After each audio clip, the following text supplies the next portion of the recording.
नमस्कार, आप देख रहे हैं नेशन प्लस न्यूज और मैं हूं अचलेंद्र कटियार। दोस्तों, अफगानिस्तान में पल पल हालात बदल रहे हैं। दुनिया भर की नज़र अफगानिस्तान पर लगी हुई है। अफगानिस्तान में तालिबान का शासन लागू हो चुका है।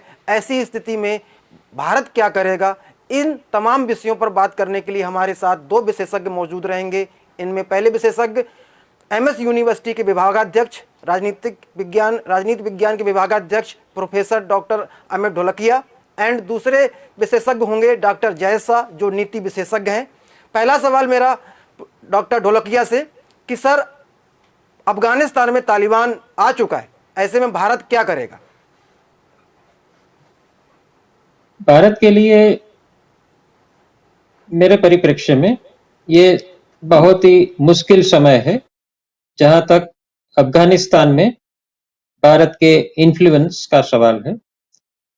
पिछले 20 साल से हमने बहुत कोशिश की कि अफगानिस्तान में भारत का एक डिप्लोमेटिक स्टेक खड़ा हो। अफगानिस्तान की सरकार और अफगानिस्तान के समाज में भारत का एक प्रभाव खड़ा हो। तालिबान के टेक ओवर के बाद हम वापस वही स्थिति में आ गए हैं जो स्थिति में हम 1990 के दशक में थे। पिछले 20 साल में हमने जो भी वहां पर आर्थिक रूप से, राजकीय रूप से योगदान दिया, वो सब अब वॉश आउट हो गया है। तो भारत के लिए अभी जो घड़ी है वो एक डिफेंसिव डिप्लोमेसी की घड़ी है। हम वहां पर कुछ इनिशिएटिव ले सके, कुछ प्रोएक्टिवली वहां जाके वहां की स्थिति को कुछ सुलझा सके, ऐसी स्थिति भारत की अभी नहीं है। भारत को मेरे हिसाब से अभी वेट एंड वॉच वाली स्थिति और वो ही एक अपनी पोजीशन बनानी चाहिए। हो सकता है कि भविष्य में 6 महीने के बाद कुछ संभावना खड़ी हो जिसमें भारत सरकार का और तालिबान का कुछ संवाद हो और उससे भारत के हितों की सुरक्षा के लिए कुछ नया रास्ता हमें मिले। अफगानिस्तान में अब भारत का हित क्या है वो भी हमें समझना है। मैंने जैसे कहा, अफगानिस्तान की अंदरूनी बाबत में अभी हमारा जो चॉइस है, अभी हमारी जो कैपेबिलिटी है वो लगभग 0 हो गई है। हमारा जो हित है अभी अफगानिस्तान के साथ वो है कि अफगानिस्तान और पाकिस्तान के बीच में जो एक्सिस खड़ी हो गई है अभी तालिबान के आने के बाद, और वो बहुत ही मजबूत एक्सिस है क्योंकि पाकिस्तान ही है जो तालिबान को खड़ा किया। उसने आईएसआई ने ही जो ओरिजिनल तालिबान था उसकी ट्रेनिंग दी, और politically and ideologically Pakistan is aligned with Taliban in a very strong वे। तो हमारा हित उसमें है कि तालिबान और पाकिस्तान की जो एक्सिस है उसको हम तोड़ तो नहीं पाएंगे, लेकिन ये एक्सिस का यूज भारत के खिलाफ कम से कम हो, इसके लिए हमें प्रयास करना चाहिए। यानी स्पष्ट शब्दों में अगर हम कहें तो यह है कि पाकिस्तान को तालिबान का उपयोग भारत के विरुद्ध नहीं करने देना है। पाकिस्तान की ये मंशा रहेगी कि तालिबान का उपयोग वो भारत के विरुद्ध करे, लेकिन भारत को तालिबान को न्यूट्रलाइज करना चाहिए कि पाकिस्तान और भारत का जो विवाद है, कश्मीर का जो विवाद है, अन्य जो विवाद है, उसको हमें द्विपक्षीय स्तर पर ही रखना है और तालिबान उसमें एक तीसरा फैक्टर बन के ना आ जाए, वो हमें देखना है। दूसरा जो भारत का हित है वो ये है कि भारत में जो क्रॉस बॉर्डर टेररिज्म हो रहा है, जिसमें Pakistan based insurgency and terrorist organisations are involved, same way India में जो कश्मीर में रह के भी जो कुछ तत्व है जो भारत के खिलाफ काम कर रहे हैं, तो ये कश्मीर के अंदर के तत्व और पाकिस्तान में जो टेररिस्ट ऑर्गेनाइजेशंस है, ये दो, तालिबान के साथ उनका संपर्क न रहे और तालिबान उनको मदद भारत के विरुद्ध कुछ भी काम करने के लिए न दे, ये भी भारत का एक प्रयास होना चाहिए। मुझे लग रहा है कि ये जो तालिबान है, आज के समय का तालिबान, शायद वो 1996 और 2001 के बीच का जो तालिबान है उससे थोड़ा ये अलग तालिबान है। हो सकता है कि जो भी वार्ताएं हुई कतर में अमेरिका के साथ, उसमें कुछ गारंटीज तालिबान से ले गई हो, particularly with respect to terrorism. ऐसी संभावनाएं है क्योंकि अदरवाइज अमेरिका इस तरह से विड्रॉ नहीं करता।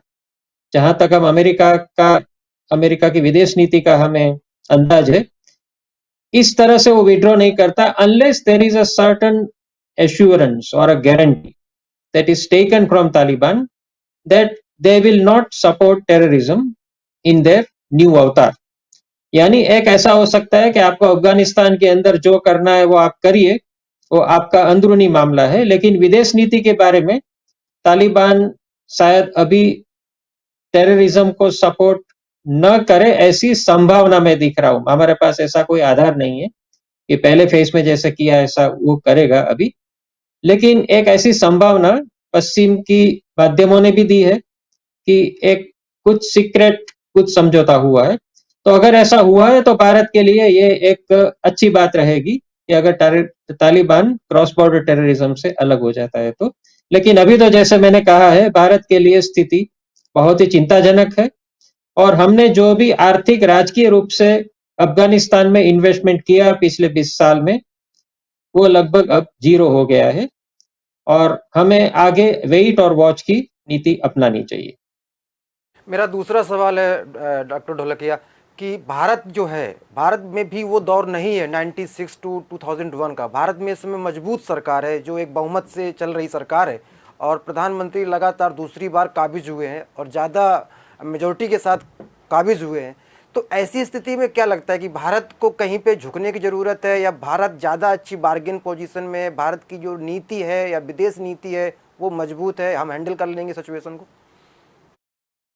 हाँ, हैंडलिंग का तो कोई इश्यू नहीं है, क्योंकि कोई इमीडिएट थ्रेट नहीं है। ये जो भी मैंने थ्रेट्स की बात की है वो मीडियम टर्म थ्रेट्स है। इमीडिएट तो भारत और अफगानिस्तान की बॉर्डर सीधे रूप से टच नहीं करती है, पाकिस्तानी ऑक्यूपाइड कश्मीर की टच करती है, लेकिन सीधे रूप से आज का जो भारत है उसकी बॉर्डर अफगानिस्तान से टच नहीं करती है। तो सीधे रूप से कोई ऐसा बॉर्डर पर कोई खतरा खड़ा हो गया है, ये भी नॉर्मल नहीं है। भारत के बहुत ही कम लोग अफगानिस्तान में बस रहे हैं, और वो जो भी है उनको वापस बुला लिया गया है। तो उस तरह से भी कोई भारतीय लोगों के जान माल के ऊपर खतरा है, ऐसा भी नहीं है। और जहां तक हमारी शक्ति का सवाल है, definitely we are far more powerful today than we were in 1996। 96 में भारत और अमेरिका के बीच में भी इतनी संवादिता नहीं थी जितनी आज के समय में है।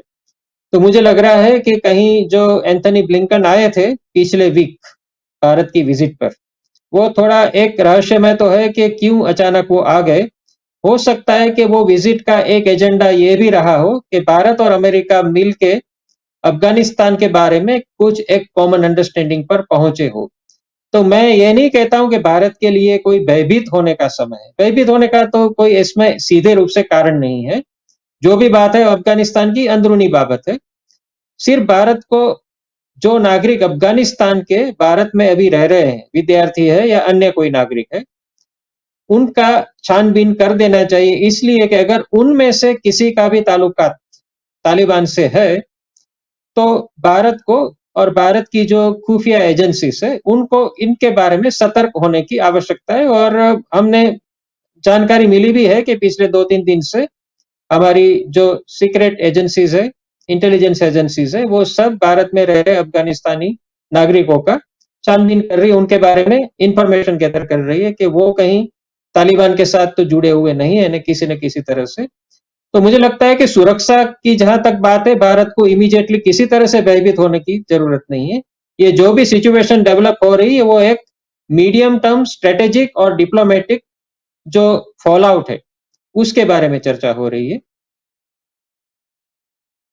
डॉक्टर ढोलकिया कि अफगानिस्तान भारत के लिए किस लिहाज से महत्वपूर्ण है, कितना महत्वपूर्ण है? क्योंकि एक निवेश करने के पीछे ये भी लक्ष्य था कि वहाँ पे हमने निवेश किया था और बहुत सारा निवेश किया, तो उसके पीछे लक्ष्य क्या था? अगर वहाँ की ज़मीन का इस्तेमाल नहीं होता है, भारत नहीं कर पाता है, तो किस किस्म की दिक्कतें होंगी?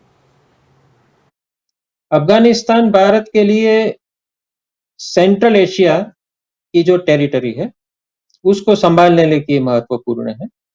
दूसरा, पाकिस्तान को न्यूट्रलाइज करने के लिए अफगानिस्तान की हमारे लिए जरूरत थी, क्योंकि अगर ईरान, पाकिस्तान, अफगानिस्तान ये तीनों एक हो जाते हैं राजकीय रूप से, तो इमीडिएट जो नेबरहुड है भारत का, उसमें बहुत बड़ा खतरा हमारे लिए खड़ा हो सकता है।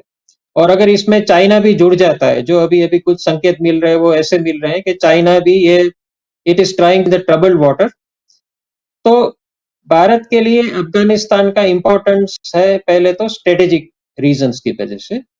सेंट्रल एशिया के साथ भारत के ताल्लुकात बहुत अच्छे हैं और वो ताल्लुकात को बनाए रखने के लिए अफगानिस्तान में इंडिया की कोई फ्रेंडली सरकार हो, वो हमारे लिए अच्छा था। इसीलिए हमने उस सरकार को बहुत मदद की जो सरकार अभी गिर गई है। वापस वो दिन नहीं आने वाले, तालिबान कभी भारत के मित्र नहीं बनेंगे। हमें ये बात स्वीकार करनी चाहिए कि तालिबान कभी भारत के मित्र नहीं बनेंगे, लेकिन हमारे मित्र न बने तो भी हमारे दुश्मन बन के बाहर ना आए, इतना हमारा अभी मिनिमलिस्टिक गोल्स और मिनिमलिस्टिक स्ट्रेटेजी होनी चाहिए। एक आखिरी सवाल कि अमेरिका से कितना सहयोग मिलेगा भारत को? वहाँ पे बाइडेन बैठे हुए हैं, वहाँ पे ट्रंप नहीं है, और प्रधानमंत्री नरेंद्र मोदी के कई मुस्लिम देशों के राष्ट्राध्यक्षों से बहुत अच्छे संबंध हैं। तो दोनों चीज़ें कैसे भारत के लिए मैटर करती है?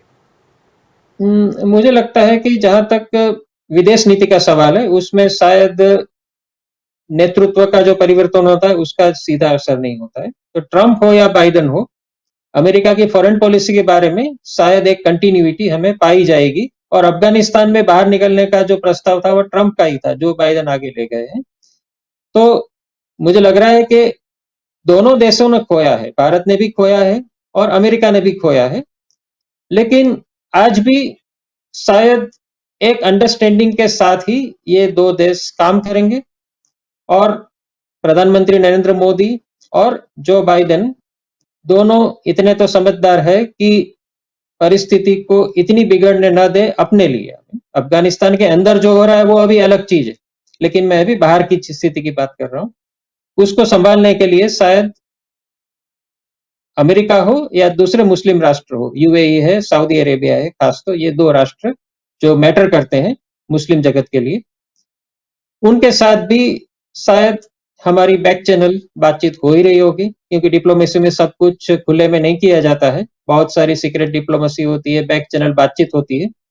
और मुझे भरोसा है कि भारत की विदेश नीति जो लोग चला रहे हैं, वो अभी अमेरिका हो या मुस्लिम राष्ट्र हो, वो सभी के साथ एक बैक चैनल डिप्लोमेसी में इन्वॉल्व होंगे ही, सो दैट हमारी सुरक्षा और हमारे जो हित है उसको कोई नुकसान ना हो।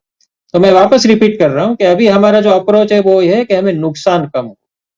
अभी कुछ गेन करना वो इमीडिएटली हमारी प्रायोरिटी नहीं है, हमारी प्रायोरिटी यही होनी चाहिए कि हमारा नुकसान कम हो। एक क्लोजिंग कमेंट चाहूँगा कि तालिबान में जो अफगानिस्तान में तालिबान की जो सरकार बन रही है वो कितने दिन टिक पाएगी? क्या आप लंबी पारी देखते हैं, या वहाँ पे कई तरह के अफगान नेता जो है विरोधी वो भी एकजुट हो रहे हैं? तो क्या तालिबान के लिए बहुत मजबूत स्थिति अभी आप देखते हैं, या बहुत अभी ऐसी स्थिति नहीं जिसमें तालिबान बहुत किसी को परेशान कर सके?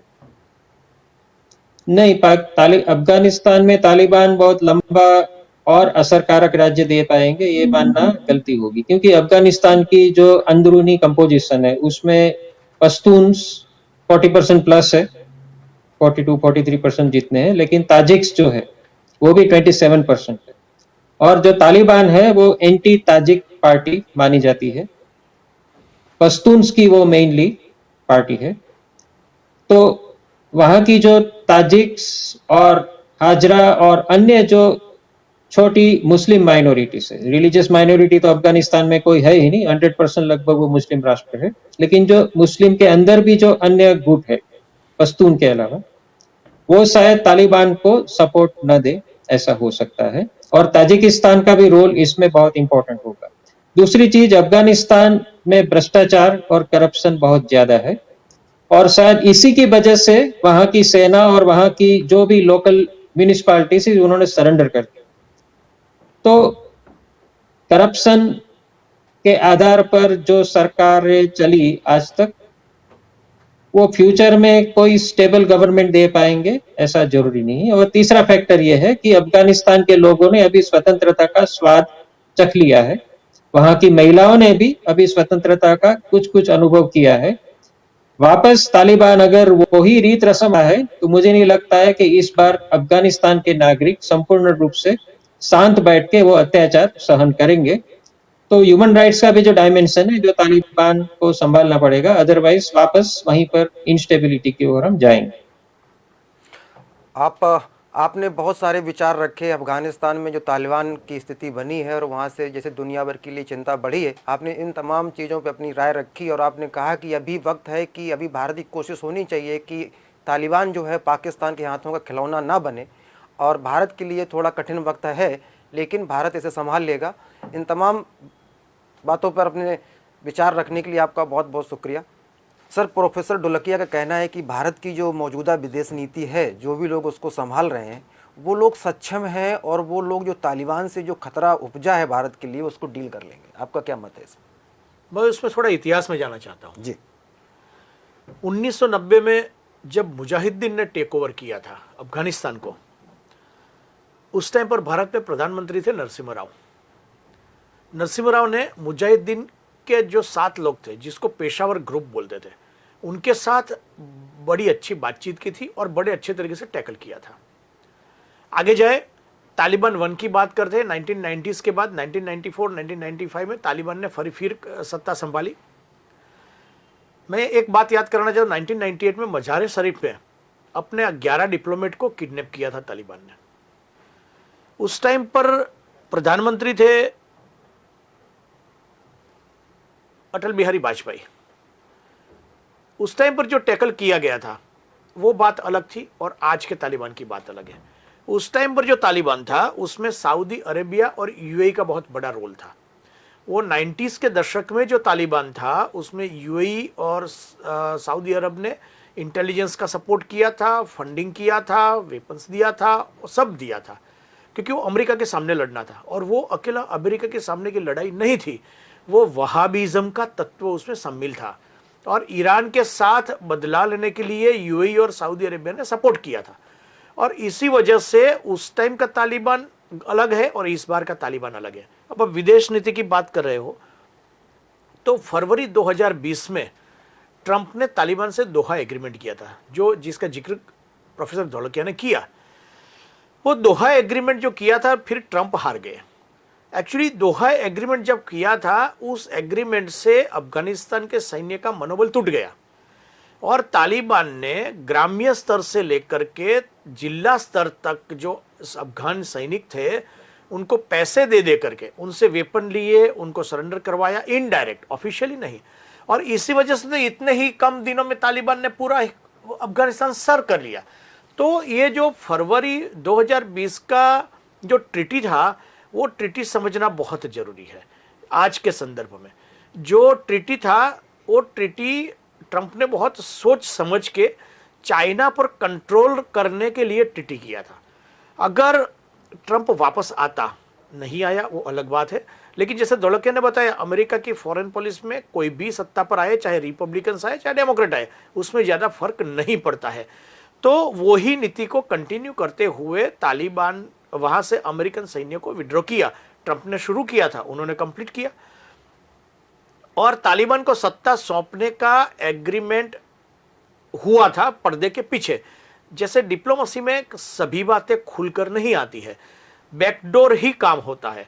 तो मैं ये मानता हूं कि भारत की परिस्थिति आज के डेट में भी खराब नहीं है, फ्यूचर में भी खराब नहीं होगी। मैं ये मानता हूं कि भारत को विश्व में एक नेतृत्व करने की अपनी क्षमता बताने का एक मौका मिला है ये। और अगर आपको मालूम हो, जो जिसका जिक्र ढोलकिया ने भी किया था, कि अमेरिका के ब्लिंकन आए थे वही टाइम पर, जिस टाइम पर ब्लिंकन इंडिया में थे, उसी टाइम पर तालिबान का प्रतिनिधि मंडल चाइना में शी जिनपिंग से मिल रहा था। ये सब अनायास हुआ नहीं है, उसके पीछे पूरी डिप्लोमेसी है, पूरा स्ट्रेटेजिकल गेम प्लान है। मैं दर्शकों को यह बताना चाहता हूं कि अफगानिस्तान में तालिबान को टेक ओवर किए हुए इतने दिन हुए, इतना संघर्ष हुआ, आज तक भारत के प्रधानमंत्री का कोई स्टेटमेंट नहीं आया है। आज तक ऑस्ट्रेलिया के प्रधानमंत्री का कोई निवेदन नहीं आया है। आज तक जापान का कोई निवेदन नहीं आया है। अमेरिका के राष्ट्रपति ने अपने नेशन को एड्रेस किया, बस इतना ही आया। तो अपना जो कोऑर्डिनेशन है, मतलब जो क्वाड्रिलेटरल सिक्योरिटी डायलॉग के रूप में नवंबर 2017 से America, Japan India and Australia का जो एक क्वाड ग्रुप बना है, क्वाड नेशन का, वो नेशन का ये अफगानिस्तान की परिस्थिति में बहुत बड़ा रोल रहेगा। आने वाले 5 सालों में उनकी बहुत बड़ी भूमिका रहेगी। कैसे, मैं आपको समझाता हूं, ये विदेश नीति और डिप्लोमेसी कैसे चलती है वो बात मैं आपको बताऊं। ये क्वाड नेशन के बीच जब फरवरी 20 में दोहा एग्रीमेंट हुआ, तब से लेकर के सब बातें सोची समझी रणनीति के तहत चली है। तालिबान की बात जब प्रोफेसर धोलकिया ने किया, बोला कि वहां पर पख्तून है, वैसे ताजिक है 27% और हजरा है। हजरा जहां पर और ताजिक जहां पर मेजोरिटी में है, वो पंजशीर प्रांत में आज भी तालिबान कंट्रोल नहीं कर पाया है। वहां पर साले का कंट्रोल अभी भी बरकरार है। वहां पर अफगान का राष्ट्रध्वज फहराया जाता है, वहां पर तालिबान का राष्ट्रध्वज नहीं फहराया जाता है। तो तालिबान में आज की बात नहीं कर रहा हूं, पहले साल में तो गुडी गुडी चलेगा, क्योंकि उनको पूरे देश, पूरे दुनिया से उसका सपोर्ट लेना है। तो तालिबान 1 में यूएई एंड सऊदी अरब की बहुत बड़ी भूमिका थी। पाकिस्तान तो था ही, अमेरिका ऑपोजिशन में था, और वहाबिज्म के साथ ईरान को पाठ पढ़ाना था, वो बात थी। इस बार तालिबान के साथ अमेरिका हिडनली है, और पब्लिकली ऐसा दिखता है कि चाइना और रशिया के साथ साथ पाकिस्तान मिलकर के तालिबान को सेटल होने देंगे। ये एक रणनीति की तरह जो चलती आई बात है। जो पर्दे के पीछे की बात वो ये है कि तालिबान में भी 2 फ्रैक्शन है। एक फ्रैक्शन पाकिस्तान और चाइना का अगेंस्ट में है, एक फ्रैक्शन पाकिस्तान और चाइना को सपोर्ट करता है। आज 2 फ्रैक्शन एक है। जैसे जैसे सत्ता हाथ में आएगी, जैसे जैसे सत्ता का शासन चलता जाएगा, 6 महीना, 8 महीना, 1 साल, 1.5 साल निकल जाएगा। ये जो मैं बात कर रहा हूँ आज की नहीं है, 5 साल की बात करता हूँ। 2021 से 2026 तक का एक मैं सिनेरियो बता रहा हूँ। तो जैसे जैसे सत्ता उनके हाथ में आती जाएगी, वैसे वैसे तालिबान के 2 ग्रुप में डिस्प्यूट बढ़ते जाएंगे, क्योंकि पख्तून की मेजोरिटी है, पाकिस्तान के पास भी पख्तून वाला प्रांत है ही।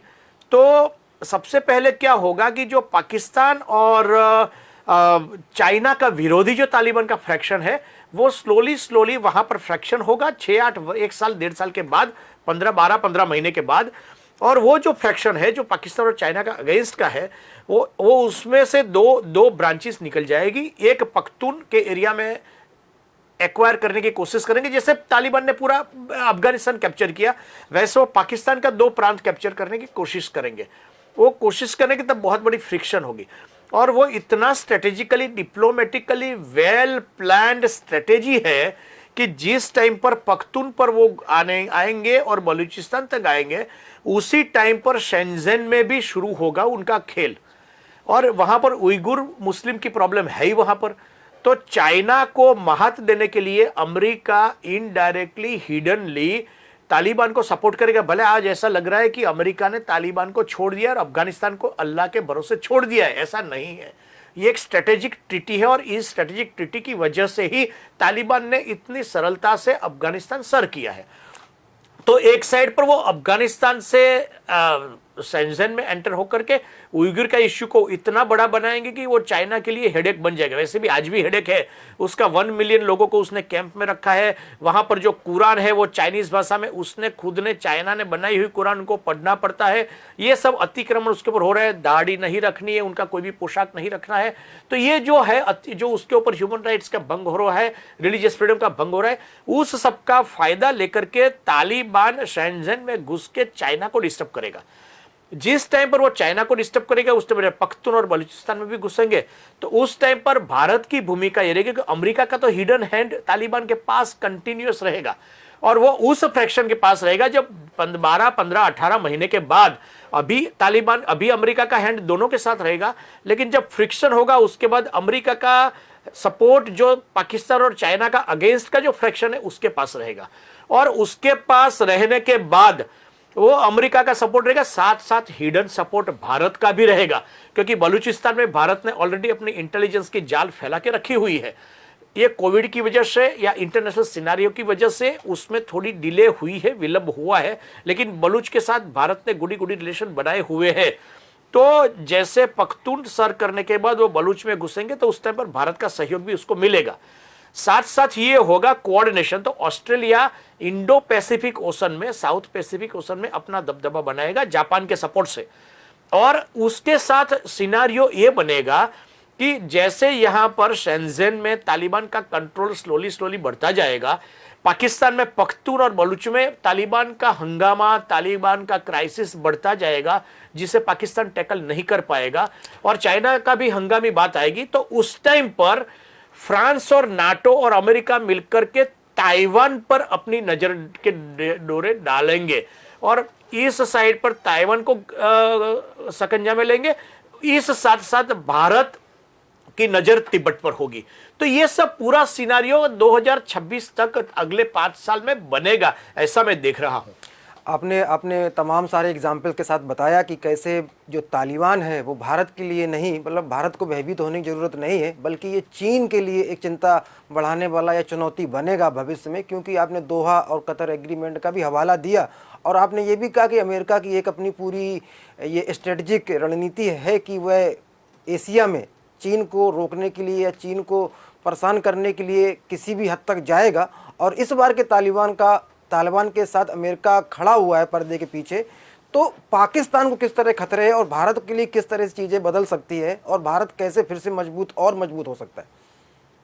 मैं आपको ये बताना चाहता हूं कि पाकिस्तान के लिए सबसे बड़ा खतरा है। पाकिस्तान को एकजुट रखना 2023 के बाद बहुत मुश्किल काम हो जाएगा। 2023-24 के बाद पाकिस्तान को अपने खुद का सर्वाइवल का प्रॉब्लम होगा। मैं आने वाले 2 साल के बाद की बात करता हूं। तो पाकिस्तान खुद जब खतरे में आएगा तब वो, सही बात है, उनके पास एक कश्मीर के अलावा कोई इश्यू है नहीं, उनके पास भारत की बॉर्डर है, उनके पास, क्योंकि अफगानिस्तान के साथ की बॉर्डर और चीन के साथ की बॉर्डर और उसके साथ के बॉर्डर के साथ ज़्यादा कुछ वो नहीं कर पाएगा, क्योंकि पख्तून और बलूचिस्तान तक तो तालिबान हाहाकार मचाया होगा, केओस कर दिया होगा, अंधाधुंध पाकिस्तान में कर दिया होगा। तो उसके लिए बचेगी इंडिया की बॉर्डर। उस टाइम पर इंडिया की ओर नजर करेगा, लेकिन इंडिया की ओर नजर करने के लिए भी पाकिस्तान के पास इतना पावर नहीं रहेगा, क्योंकि भारत तब तक इतना सक्षम हो जाएगा। तो पाकिस्तान को अब तालिबान की वजह से आज मीडिया या पूरे विश्व ये देख रहा है कि पाकिस्तान को बहुत बेनिफिट होगा। मैं आने वाले 5 सालों में ये देख रहा हूं कि 23-24 मतलब 3 या 4 साल के बाद पाकिस्तान को मैं बहुत बड़ा खतरा देख रहा हूं और पाकिस्तान एज ए नेशन टिकना भी शायद मुश्किल होगा। यह परिस्थिति 24 तक आएगी, ये सिनारियो में देख रहा हूं। और साथ साथ जब हमने बात कर रहे हैं कि भारत को खतरा इसलिए नहीं है कि भारत के पास अभी सक्षम नेतृत्व है, सरकार सक्षम है और आर्मी के पास जो वेपन नहीं थे वो वेपन अभी उसको दिए जा रहे हैं और ज़्यादा से ज़्यादा आर्मी की वेपनरी पावरफुल हो रही है और स्ट्रेटेजिकली और डिप्लोमेटिकली हम पावरफुल हो रहे हैं। इसीलिए कि सेंट्रल एशिया में अपने प्रधानमंत्री ने, चाहे वो यूएई हो, चाहे वो सऊदी अरबिया हो, चाहे वो ईरान हो, चाहे वो कतार हो, तो उन सबसे अपने एक रिलेशन बहुत अच्छे बना के रखे हुए हैं। तो इस बार जब पाकिस्तान क्राइसिस में आएगा तब यूएई या सऊदी अरेबिया बीच में नहीं पड़ेंगे और पाकिस्तान की हालत खड़े खड़े देखते रहेंगे और पाकिस्तान को तब समझ में आएगा कि उन्होंने ये क्या कर दिया, चीन के साथ खड़े रह के क्या किया। चीन का अपना खुद का आर्थिक हित है, अफगानिस्तान के पास बहुत बड़ा मिनरल्स है, चीन की मंशा ये मिनरल्स पर है। और दूसरा बिल्ट एंड रोड वाला जो उनका जो प्रोजेक्ट है, पूरा जो उनका एक ड्रीम है, वो ड्रीम भी अफगानिस्तान अगर साथ नहीं रहा तो पूरा नहीं होगा। पाकिस्तान का भी साथ रहना जरूरी है, क्योंकि पाकिस्तान के गदर बंदर से लेकर के पीओके से लेकर के जो चाइना में जो पूरा सीपेक कॉरिडोर जो बन रहा है, वो कॉरिडोर में बीच में पूरा बलूच आता है। आज भी कई बलूच चाइनीज लोगों के ऊपर, चाइनीज कंपनियों के ऊपर, चाइनीज ऑफिसेस के ऊपर, चाइनीज साइट के ऊपर हमला कर रहे हैं।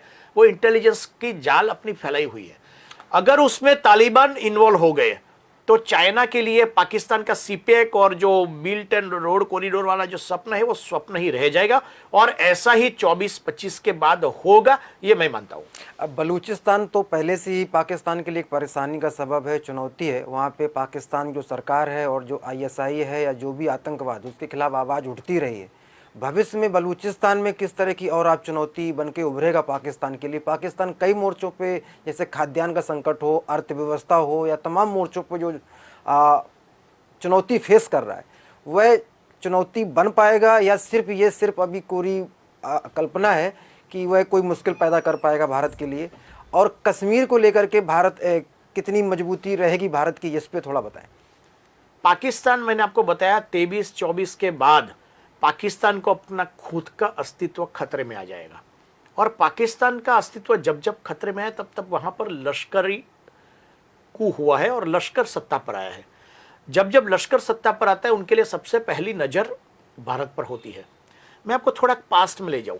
ऑपरेशन टोपाक प्रेसिडेंट जनरल जियाउल हक ने बनाया था और टोपाक का 6 फेज था। टोपाक का जब 5वां फेज चल रहा था तो नरेंद्र मोदी ने सत्ता संभाली। 5वें फेज पर टोपाक रुक गया है। अभी टोपाक जो ऑपरेशन टोपाक का जो पहला फेज सफल हुआ, दूसरा सफल हुआ, तीसरा सफल हुआ, चौथा सफल हुआ, 5वां 6ठा फेज टोपाक का सफल नहीं हो पाया है नरेंद्र मोदी की सत्ता पर आने के बाद। तो ऑपरेशन टोपाक के तहत वो अगर कश्मीर में कुछ भी करेगा तो इस बार सरकार सक्षम है, जैसे सर्जिकल स्ट्राइक में हमने देखा है, उरी में देखा है, पठानकोट के बाद देखा है। तो भारत अब इतना सक्षम बन चुका है और इंटरनेशनली डिप्लोमेसी में भारत ने अपनी इतनी एक मजबूत कदम रखे हैं कि भारत सबको साथ में लेकर के भी अगर कश्मीर में कुछ करेगा तो दुनिया का कोई कंट्री भारत के अगेंस्ट में नहीं बोलेगा, बल्कि भारत के फेवर में आएगा। तो उसमें लेकिन यह प्रॉब्लम होगा कि जब पाकिस्तान के ऊपर पाकिस्तान जब तहस नहस होने शुरू होगी ना तो चीन भी अपना कदम वापस खींच लेगा, क्योंकि चीन को भी अपना खुद का आर्थिक इंटरेस्ट है। चीन को जो बाजार चाहिए वो भारत देगा, वो पाकिस्तान नहीं देगा, वो अफगानिस्तान नहीं देगा। तो चीन भी अपने पारोट के पगले भरेंगे और इसको इकोनॉमिक क्राइसिस में तो है ही, और ज्यादा क्राइसिस में आएगा, केओस हो जाएगा कंट्री में, अंधाधुंध हो जाएगा और उनको अपनी पाकिस्तान को खुद को एक रखने में मुश्किल होगा। शायद पाकिस्तान रहेगा कि नहीं रहेगा 25 और 26 तक, मैं तो वहां पर भी अपना क्वेश्चन मार्क रखता हूं। बाय 25 और बाय 26 ये तालिबान की वजह से पाकिस्तान का टिकना भी शायद मुश्किल हो जाएगा। देखते हैं पाकिस्तान की लश्कर और आईएसआई उसके ऊपर अपना रोल और अपनी भूमिका क्या अदा करता है। और रशिया कई हद तक पाकिस्तान को सपोर्ट करता है, चीन कई हद तक सपोर्ट करता है, क्योंकि रशिया का भी अपना तार चाइना से जुड़ा हुआ है। आज रशिया कई हद तक चाइना पर डिपेंडेंट हो चुका है। तो जो चाइना अगर निकल जाएगा तो रशिया भी पाकिस्तान के साथ खड़ा नहीं रहेगा, और अमेरिका तो अपने पांव ऑलरेडी पाकिस्तान से वापस खींच चुका है। तो ये 24-25 के बाद जो इंटरनेशनल सिनेरियो बनेगा उसमें भारत की बहुत बड़ी अहम भूमिका रहेगी, और भारत की वो बहुत बड़ी और अहम भूमिका शायद भारत को विश्व नेतृत्व देने के लिए सक्षम बना सकती है। ऐसा सिनेरियो मैं देख रहा हूं ये तालिबान की सिचुएशन से जो निकल के आ रहा है उसमें, क्योंकि भारत ने जो क्वाड जो 2017 से जो क्वाड एक्टिव किया है, जो 2007 में शुरू हुआ था फिर इनएक्टिव हो गया था, लेकिन ट्रंप और मोदी ने मिलकर के क्वाड नेशन को फिर एक्टिव किया है, और ये क्वाड नेशन ही ये काम करेगा। उसमें अमेरिका, जापान, ऑस्ट्रेलिया और इंडिया मिलकर ही पूरा एशिया का भविष्य लिखेगा, और उसमें भारत एक बहुत बड़ी ताकत के रूप में उभर कर आएगा। ये मैं पक्के दावे के साथ कह सकता हूं। आपने कहा कि क्वाड नेशन समिट की बात हो, क्वाड को एक्टिवेट करने की बात हो, या अमेरिका ने जिस तरह से कतर में एग्रीमेंट किया वो है, और तमाम आपने एग्जाम्पल देके बताया कि भारत के लिए कोई भयभीत होने की स्थिति नहीं है, बल्कि कुछ ऐसे सरकमटेंसेस बनेंगे जिसमें भारत मजबूत होकर उभरेगा। लेकिन एक बहुत बड़ा वर्ग है जो अफगानिस्तान में तालिबान के काबिज होने के बाद ताली बजा रहा है, उनके बारे में आप क्या कहना चाहेंगे? उनमें वो लोग भी, ऐसे लोग भी हैं जो नरेंद्र मोदी को व्यक्तिगत तौर पर पसंद नहीं करते हैं, वो खेमा एक बहुत खुश नज़र आ रहा है। आप जिसकी और अंगुली निर्देश कर रहे हैं, कल मैं खुल के बोलने वाला हूं। All India Muslim personal law board के प्रवक्ता ने जो बताया, समाजवादी पार्टी के एक मुस्लिम सांसद ने जो बताया, मुनव्वर राणा ने जो बताया, वो सब जो बातें हैं जहां उन्होंने सलाह में मोहब्बत भेजे हैं all India Muslim personal law board के प्रवक्ता ने। नो डाउट मुस्लिम पर्सनल लॉ बोर्ड फिर बोला कि ये उनका पर्सनल व्यक्तिगत राय है, मुस्लिम पर्सनल लॉ बोर्ड का ये राय नहीं है, ऐसा स्पष्टीकरण किया हुआ है मुस्लिम पर्सनल लॉ बोर्ड से। लेकिन भारत में कई प्रतिशत मुस्लिम ऐसे जो तालिबान के समर्थक है, तो संभल के रहना अपने घर में छिपे हुए गद्दारों से, बहुत सालों पहले लिखी हुई एक कविता है। उस टाइम पर बताया गया थी, बिगुल बज रहा है आजादी का, गगन गुंजता नारों से, तारों से सितारों से, लेकिन संभल के रहना अपने घर में छिपे हुए गद्दारों से। तो मैं तो इस बार मुस्लिम श्रेष्ठी, मुस्लिम विद्वान और मुस्लिम मौलवियों से खुले दौर पर रिक्वेस्ट करता हूं, दो हाथ जोड़कर विनती करता हूं कि जो ऐसे तत्व है उनको आप खुला करो, जो देश विरोधी कृत्य करते हैं, जो समग्र मुस्लिम कम्युनिटी को डैमेज कर रहे हैं, समग्र इस्लाम को डैमेज कर रहे हैं। क्योंकि इस्लाम में कुरान ने कभी ऐसी बातें नहीं कही है। कुरान में वतन परस्त की बात की गई है। कुरान में ऐसा बताया गया कि अगर आपके पास वजू करने के लिए पानी ना हो तो जिस वतन में आप रह रहे हो उसकी मिट्टी अगर आप लगा दो तो आप पाक हो जाओगे और आप नमाज पढ़ सकोगे। तो जब इतनी पाक बातें की गई हो वतन परस्ती की, तो अगर आप जो वतन पे परस्त न रहो, जो वतन पे वफादार न रहे, तो वो सच्चा मुस्लिम नहीं है। तो जो मुस्लिम विद्वान है, जो मुस्लिम मौलवी है, जो है, उनको खुलकर आके बोलना पड़ेगा कि भाई रुको, आप ये गलत बोल रहे हो और इसी वजह से हमें हिंदुओं के साथ झगड़ा होता रहा है, और ये पॉलिटिकल तमाशा मत करो, ऐसा खुल के बोलना पड़ेगा। जैसे उनकी कई एक गैंग है जो कुछ भी होता है तो आकर के हैशटैग लेकर के सोशल मीडिया में पूरी छा जाती है। वो टीम कहां छुप गई नहीं दिख रहा है। वही टीम को एक्टिव होकर के खुल के बोलना पड़ेगा कि ये तालिबानी सपोर्ट में जो तत्व आ रहे हैं वो अल्टीमेटली भारत में इस्लाम का और मुसलमानों का हित नहीं कर रहे हैं, बल्कि इस्लाम को नुकसान कर रहे हैं। अभी तक का जो अतीत रहा, एक और ये आखिरी सवाल होगा, ये अभी तक का जो इतिहास रहा तालिबान का, वो तरक्की के लिए दुश्मन ही रहा। शिक्षा की बात हो या दूसरी तरह महिलाओं के बाहर जाने पे, काम करने पे बात हो, वो हमेशा उसका विरोध करता रहा है। लेकिन इस बार जैसे कि आपने बताया कि इस बार का तालिबान थोड़ा अलग है, कई फ्रैक्शंस हैं, अमेरिका पीछे है और कई प्रकार के अंतर्राष्ट्रीय दबाव भी उसके ऊपर है और उसको खुद भी अंतर्राष्ट्रीय मान्यता लेने की ज़रूरत है। तो ऐसे में आप महिलाओं के लिए, बेटियों के लिए उतना बड़ा खतरा देखते हैं जो 1996 के दौर में था या नहीं? इस पे क्लोजिंग कमेंट चाहूँगा। नहीं, वो तो अभी मालूम वेट एंड वॉच की बात है। 6 या 8 महीने के बाद बता सकते हैं, क्योंकि उन्होंने शरिया तो इम्प्लीमेंट करने की शुरुआत कर दी है। 18 से 45 साल के बीच की महिलाओं की यादी बनानी शुरू किया है और उस यादी से वो अपने तालिबान युवकों की शादी कराने की बात वो लोग बोल चुके हैं। तो अब तो क्या होगा कि अब आने वाले 5-6 महीने बहुत क्रुशियल होंगे। वो 5-6 महीने में कैसे स्टेबिलिटी लाते हैं, क्या शरिया को कितने हद तक इम्प्लीमेंट करते हैं। अभी तो बताया है कि आप हिजाब पहन करके महिलाएं नौकरी कर सकती है, अभी शिक्षा की बात नहीं बोला गया है। तो अभी आने वाले 5-6 महीने देखने पड़ेंगे, उसके बाद ही ये तो बता सकेंगे। लेकिन तालिबान 2 तालिबान 1 से बहुत डिफरेंट है, वो मैं पक्के दावे के साथ बता दूँ। दूसरी एक बात मैं आपको एक लास्ट अंतिम को मैं बताना चाहता हूँ कि जैसे कल उन्होंने बताया कि ब्रिटेन, अमेरिका और जर्मनी करीब 52,000 अफगान रेफ्यूजी को बसाएगा। यहां पर भी अभी फिर यूरोप गलती कर रहा है। मैं यूरोप की मल्टीकल्चरलिज्म सबसे पहले आया यूरोप से, फ्रांस से निकला मल्टीकल्चरलिज्म। आज यूरोप को मल्टीकल्चरलिज्म से हट करके प्लूरलिज्म की ओर जाना पड़ रहा है, बहुसांस्कृतिकवाद से बहुमतीवाद की ओर जाना पड़ रहा है। तो ये यूरोप में जब करीब 2 करोड़ रेफ्यूजी को बसाया गया, उसके बाद फ्रांस, जर्मनी, स्पेन की क्या हालत हुई है, आज उस कंट्री क्या भुगत रहे वो देख रहे हैं। आज ब्रिटेन में भी लंदन के आसपास क्या हालत हुई है, जो मुस्लिम आए उनके क्या हालत हुई है, वो बात भी देख रहे हैं।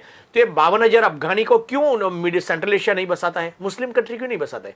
मेरा क्वेश्चन ये है कि जब तालिबान यहां पर सत्ता पर आया है, अपना खुद का मुस्लिम का, तो ये जो स्वतंत्र का स्वाद, जैसे ढोलक के साहब ने बताया कि स्वतंत्र का स्वाद 20 साल तक महिलाओं ने चख लिया है, तो अब वहां पर भी साइलेंस होनी जरूरी नहीं है। तो अब यहां से मैं तो ये बोल रहा हूं कि रेफ्यूजी के रूप में किसी को बसाने की जरूरत नहीं है। मुस्लिम कंट्री कभी बसाते नहीं। लेकिन भारत ने भी इस मुद्दे पे कहा है, प्रधानमंत्री ने स्पष्ट तौर पे कहा है कि जो भी लोग, अफगान के लोग भारत से उम्मीद रखते हैं और भारत आना चाहते हैं, भारत उनको शरण देगा। नहीं, वो उन्होंने इतने ही अफगानी को बोला है, जो हिंदू है, सिख है, वो अफगानी की बात है। बेसिक अफगान जो है, जो पख्तून है, जो ताजिक है, जो हजरा है, उसकी बात नहीं की है। आप उसको स्टेटमेंट पढ़ना, वो स्ट्रेटेजिक स्टेटमेंट है, जो मतलब हमारे भारतीय जो वहां पर बस रहे हैं उनको जिस मिनट चाहे वीजा, ई वीजा का सिस्टम खड़ा करके, फ्लाइट बेच करके उनको वापस लाने का बोला है। लेकिन वो उनको जो अफगान शरणार्थियों को बसाने की बात भारत ने कभी नहीं किया है। ना रोहिंग्या के टाइम पे किया था, ना अफगान के टाइम पे किया है, ना जब सीरिया में और लेबनान में 2015 में क्राइसिस हुई तभी भी भारत ने कभी कोई शरणार्थी को बसाया नहीं है, एक्सेप्ट 72 के वॉर के बाद जब बांग्लादेशी को बसाया था, उसके बाद कभी हमने रेफ्यूजी को शरण नहीं दिया है। आपने अफगानिस्तान में तालिबान के बाद बदले हालात और तमाम चीज़ों पर हमारे साथ विश्लेषण किया और उसमें ये भी बताया कि किस तरह से तालिबान भारत के लिए नहीं बल्कि चीन के लिए चुनौती बनेगा और भविष्य में आने वाले सालों में पाकिस्तान के लिए असहज स्थिति पैदा हो सकती है और पाकिस्तान हो सकता है कि टुकड़ों में बिखर जाए। और आपने ये भी कहा कि भारत की जो मौजूदा नेतृत्व है वह सक्षम है और जो हमारी विदेश नीति है, हमारा जो नेतृत्व है वो मजबूत है, वो अफगानिस्तान में तालिबान के काबिज होने के बाद बदले हालात को डील करने में सक्षम है। इन तमाम मुद्दों पर विचार रखने के लिए आपका बहुत बहुत धन्यवाद डॉक्टर जैद साहब। देश दुनिया की तमाम खबरों को देखने के लिए बने रहिए हमारे साथ, देखते रहिए नेशन प्लस न्यूज़।